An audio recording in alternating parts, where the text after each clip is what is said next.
तो hello students, welcome back my YouTube channel. आज हम बात करने वाले हैं कि समान समुच्चय और समतुल्य समुच्चय में क्या अंतर होता है, यानी equal set and equivalent sets में क्या अंतर है। ठीक है ना। तो देखिए, समान समुच्चय किसे कहते हैं? दो समुच्चय A तथा B समान समुच्चय कहलाते हैं यदि A का प्रत्येक अवयव B में तथा B का प्रत्येक अवयव A में हो। ठीक है, यानी A का प्रत्येक अवयव किस में होना चाहिए? B में, तथा B का प्रत्येक अवयव A में होना चाहिए। और इसे हम A equals to B, A बराबर B लिखते हैं। देखिए, उदाहरण के लिए जैसे A एक समुच्चय है जिसके अंदर 1, 2, 3, 4 तथा 5 ये अवयव है, और B में कौन से अवयव है?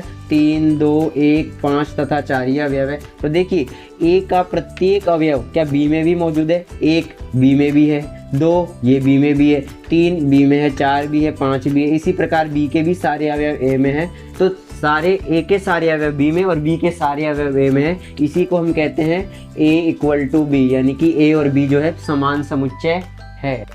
तो स्टूडेंट्स, समान समुच्चय का एक और एग्जांपल देखते हैं। देखिए, A कैसा अवयव है? A है 6 से कम अभाज्य संख्या का समूह है, 6 से कम अभाज्य संख्या का समूह, जबकि B 30 के अभाज्य गुणनखंडों का समूह है। तो देखिए, A का क्या बनेगा? A समुच्चय क्या होगा?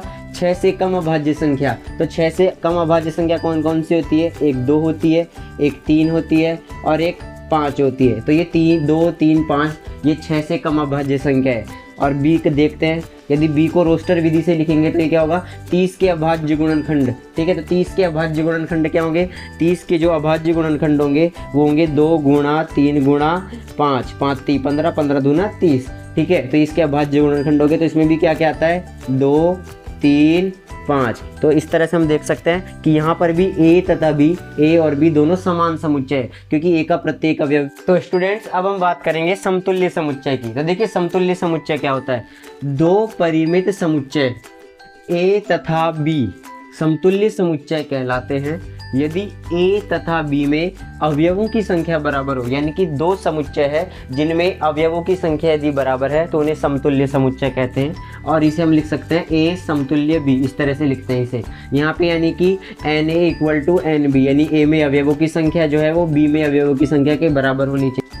अवयव भले ही अलग अलग हो, लेकिन अवयवों की संख्या जो है वो बराबर आनी चाहिए। देखिए, जैसे एक उदाहरण देखते हैं। जैसे A एक समुच्चय है 1, 2, 3, 4, 5। ठीक है, जबकि B एक समुच्चय है जिसके अंदर अवयव है A, E, I, O, U।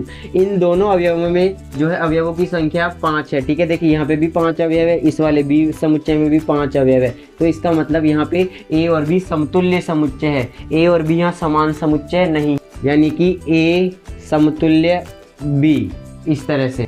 तो स्टूडेंट्स, एक नोट पे ध्यान देंगे कि प्रत्येक समान समुच्चय समतुल्य समुच्चय होता है, परंतु इसका प्रतिलोम आवश्यक नहीं। यानी कि प्रत्येक समान समुच्चय समतुल्य समुच्चय तो होता है, लेकिन प्रत्येक समतुल्य समुच्चय समान समुच्चय नहीं होता है।